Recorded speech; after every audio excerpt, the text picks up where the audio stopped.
Welcome to the Deep Dive. We're here to cut through the noise, find those powerful insights, and, well, give you the wisdom you need for this complex world.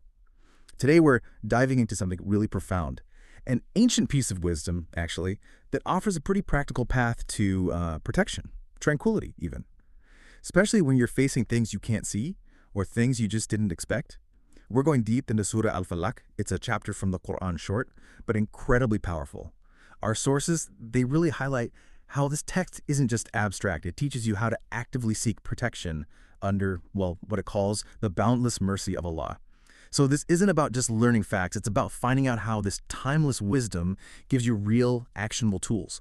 Tools for modern anxiety. Hopefully you'll get some aha moments, some takeaways you can actually use. And that's exactly why this is so relevant, isn't it? Seeking refuge, finding that safe space, that protection. Yeah. It's just a basic human need. We all feel it, when things are uncertain or scary or just overwhelming. We look for safety instinctively. It could be a physical threat, could be emotional struggles, could just be the big unknowns, But the thing is, it's not just about being afraid. It's actually a profound act of trust. It's saying, okay, I acknowledge there's a higher power, acknowledging its dominion, its mercy. Right, it's active, not passive. Exactly. You're actively engaging with something benevolent, something protective. And it starts with intention, setting that foundation. And for us today, digging into this surah, that foundation is really captured in the invocation, Bismillahir-Rahmanir-Rahim. In the name of Allah, the most gracious, the most merciful. Yes.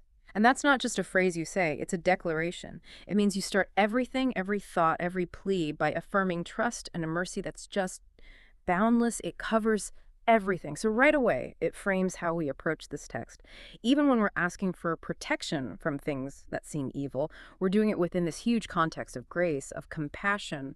It kind of anchors you in hope, even before you get to naming the fears. That invocation, yeah, it really does set a powerful tone. Frames everything in compassion, like you said. Yeah. So, okay, with that intention set, let's unveil the verses themselves.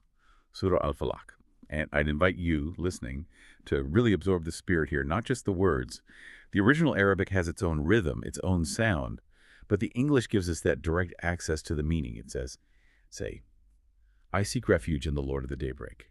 Coda, from the evil of what he has created, from the evil of the darkness when it settles, and from the evil of those who practice witchcraft, those who blow on knots, and from the evil of the envier when he envies. It's really something, isn't it? Just those few lines. But the amount of wisdom, the scope of the protection sought, it's incredibly comprehensive. Packed in tight. Mm-hmm. Concise but broad. Exactly. It moves from these huge, overarching potential harms, the evil of what he has created, right down to really specific, insidious things like envy or hidden harm. And that breadth, it feels intentional. It suggests that real safety means looking at dangers from all angles. You start with the ultimate source of power, the Lord of the Daybreak, and then you systematically cover this whole spectrum of vulnerabilities. It's a direct plea for refuge from each one. Okay, let's unpack that starting point then. Say, I seek refuge in the Lord of the Daybreak. That phrase, Lord of the Daybreak, it really jumped out at me. Why daybreak? Why not something more general, like, I don't know, Lord of all? What's the significance there? That's a great question, because daybreak, or falaq in Arabic, it's so much more than just sunrise. It's this incredibly potent symbol, resonates really deeply. When you invoke the Lord of the Daybreak, you're calling on the power that reliably, consistently splits the night, brings forth the dawn, every single day. Like a daily miracle almost. Exactly. It ushers in light, clarity, hope. It visibly pushes back the darkness and all the fear and uncertainty that often come with it. Just think about that feeling, After a long night, maybe you were worried, anxious, maybe there was real danger, and then you see that first light. Yeah, there's a definite psychological shift. Relief. Huge relief. It's a promise of renewal. It's seeing order come out of chaos right there. And that symbolism, it carries over into our inner world too. Just like the sun banishes night, the Lord of the Daybreak represents the power that can bring clarity to our dark nights. Times of confusion, despair. Overwhelming doubt. All of it.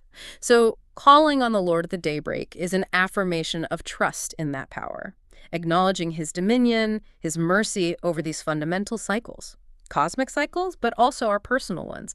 It's basically saying no matter how dark things get globally, personally, just those anxieties keeping you up, the power that brings the dawn is greater. That's a really hopeful starting point. It is. It's a declaration of faith in a benevolent source of control, one that consistently brings light from darkness. It taps right into that universal human experience, finding comfort, finding possibility when morning comes. Psychologically, it resets your perspective, reminds you that even the bleakest stuff is temporary. A new beginning, new clarity, it's always possible through that divine power. Okay, that makes a lot of sense. Yeah. So moving to the next bit, from the evil of what he has created. This is one that, well, it can trip people up sometimes. It did for me initially. If the divine is the ultimate good, why seek protection from what he has created? Sounds almost like a contradiction. It's an astute question, really gets to a subtle point. It's definitely not saying the creator is the source of evil. Not at all. The deeper understanding here is that within creation, this vast, complex existence, not everything is automatically beneficial to us or safe for us all the time. Creation includes, well, everything. And some parts of it, by their nature or maybe through how we interact with them, can bring harm, challenges, difficulties. So it's acknowledging the reality of risk, duality. Exactly. It acknowledges the inherent risks, the trials, the dualities that are just part of living in this world. And our sources give good examples of what this evil might cover. External things, sure. Natural disasters, maybe harmful creatures, unexpected calamities. Okay. But it also includes spiritual trials, the tests we face. And here's where it gets really, really insightful. It also includes our own inner weaknesses. Okay, that's big. It is. That's often the real aha moment. Because sometimes the worst harm we encounter doesn't come from outside. It's not a monster, not a disaster. It comes from us. Our own flaws, maybe unchecked impulses, bad decisions, self-sabotage, the negative thoughts we let run wild. So seeking refuge from ourselves in a way. In a very real way, it turns the plea into this call for, radical self-honesty, for working towards self-mastery. When you recognize you need protection, even from the parts of you that can cause harm, that's powerful introspection. Makes the verse a kind of daily check-in on your own integrity. That really shifts the focus. It's not just about external threats then. Not at all. It's incredibly realistic. It's looking at the world and our place in it very clearly, both the external and the internal landscape. So it's not blaming the creator. It's asking for this broad, comprehensive protection from anything seen, unseen, outside, inside that could potentially cause harm. It's like putting up an all-encompassing shield, getting ready for the more specific things that the next verses address. That distinction about inner weaknesses, Yeah. that's incredibly powerful. Really broadens the perspective on where harm comes from. So how does that understanding then deepen when we get to the next line? From the evil of the darkness when it settles. You touched on darkness earlier with Daybreak, but here it's specific. Darkness settling. It's clearly more than just nighttime, right? The sources definitely suggest a deeper symbolic meaning. Absolutely. When the surah says the evil of the darkness when it settles, gasikin idhokab in Arabic, it certainly includes the physical night. Historically, practically, night brings more vulnerability, less visibility, easier for threats to hide. But the symbolism, yes, it goes much deeper. Darkness here represents those unseen fears, the uncertainties that hang over us, those emotional, spiritual voids where anxiety just seems to bloom. Like when things are unclear, confusing. Precisely. Think about it. Light recedes, shadows lengthen, what was clear becomes murky. That's not just physical, it's a very real psychological state. For many people, darkness symbolizes times of ignorance, confusion, despair, maybe moral ambiguity. And it's in those times, that obscurity, that evil can creep in without witnesses. Okay, so not just literal criminals at night. Right. That's part of it, maybe. But it also speaks profoundly to those metaphorical hidden dangers, like plots hatched in secret, malicious gossip spreading quietly, doubts that fester when clarity is missing, even psychological pressures that feel way heavier when you're alone in the quiet. These are the kinds of harms that don't announce themselves. They emerge from the darkness, hidden intentions, unknown factors, the vulnerabilities inside our own minds. That makes it feel incredibly relevant to today. We deal with so much uncertainty. Exactly. Think about waiting for important news, navigating tricky relationships or work situations where you don't know people's real motives, or just that general sense of unease about the future. Our brains are kind of wired to fear the unknown, and darkness, literal or metaphorical, amplifies that. So seeking refuge from the darkness when it settles becomes this way to address those deep-seated human fears directly. It gives you a concrete spiritual practice to counteract the anxiety that thrives in ambiguity. Like an anchor in uncertain times. Exactly, an anchor. It acknowledges those feelings and offers a pathway to protection. It makes this ancient text feel incredibly useful for dealing with modern stress and uncertainty. It's a tool for the intangible fears that come with the darkness in our lives, outside and inside. That connection to modern psychology is fascinating. Okay, so the line that follows is very specific, very vivid, and from the evil of those who practice witchcraft, those who blow on knots, it stands out, doesn't it?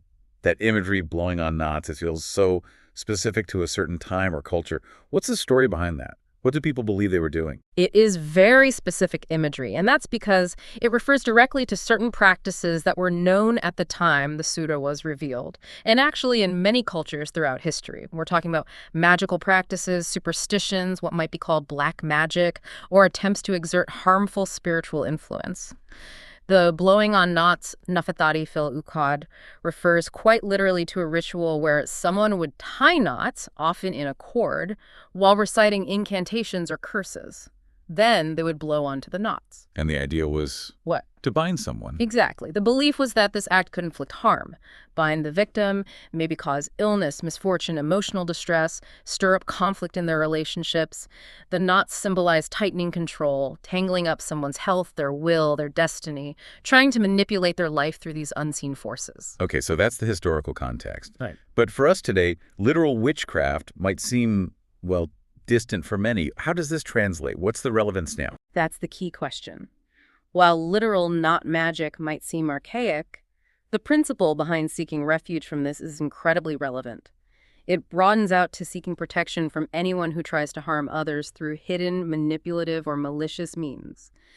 The method might change, but the intent is the same. So it's about covert harm. Precisely. Think about the ways people try to undermine others subtly today. It could be deliberate sabotage at work, someone quietly working against your success. It could be malicious gossip, slander spread behind your back to ruin your reputation. That definitely binds you in a negative light. Or even psychological manipulation, gaslighting, constantly undermining someone's confidence until they doubt themselves. That's a kind of modern spellcasting, if you will, aimed at eroding someone's well-being without obvious aggression. That makes a lot of sense.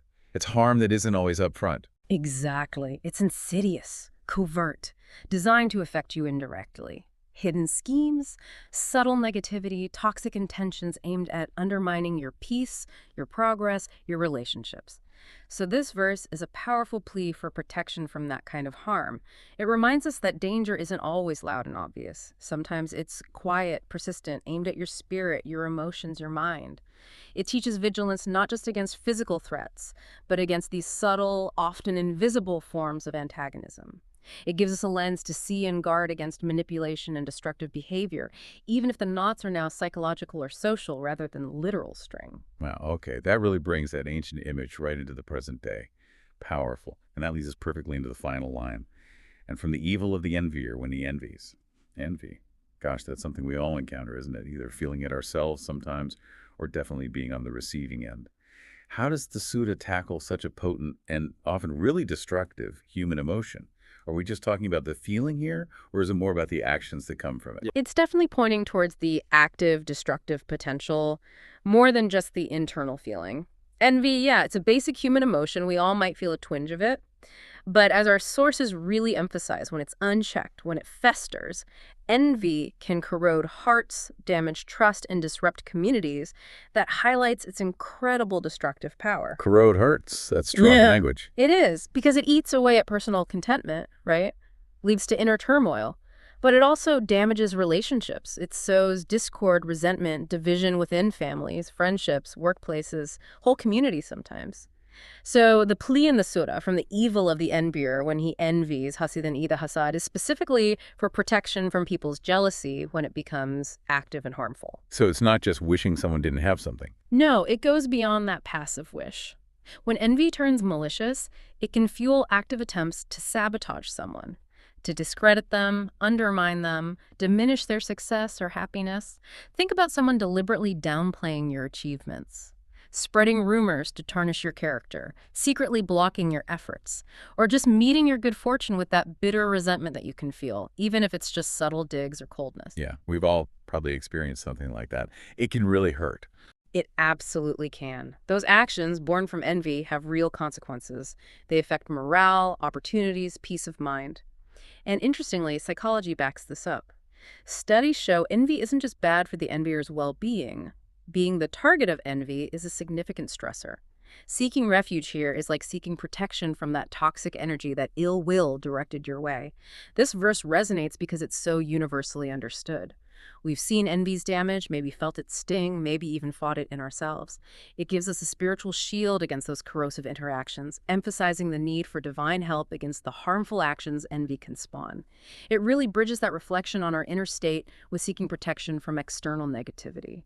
A reminder that even common emotions, unchecked, can be a source of real harm.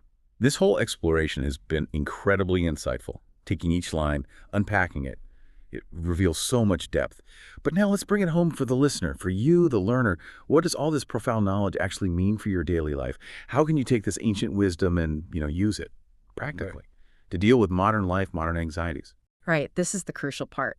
Translating insight into practice, making it a living tool, not just an interesting idea. And our sources are pretty clear on actionable steps.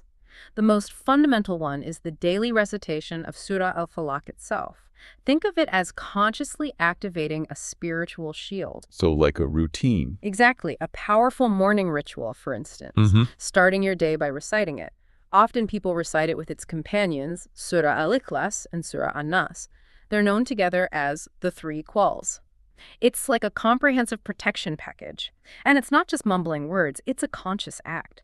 You're seeking refuge, setting a positive, protected tone for the day before you even face anything, like putting on spiritual armor. Okay, armor for the day. I like that. Yeah, it helps build internal resilience against anxiety. You face the day from strength, not reaction. And then, similarly, reciting it before sleep. Highly recommended. We talked about the darkness when it settles, right? The night, the uncertainties, the anxieties that often surface then. Yeah, when the mind starts racing. Exactly. Reciting Surah Al-Falaq can be like a shield against those nighttime anxieties. It brings a sense of peace, security.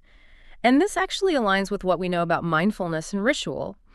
A consistent, intentional practice like this before bed can genuinely calm the nervous system, signal safety, help quiet those intrusive what-if thoughts. It's like consciously handing over your worries.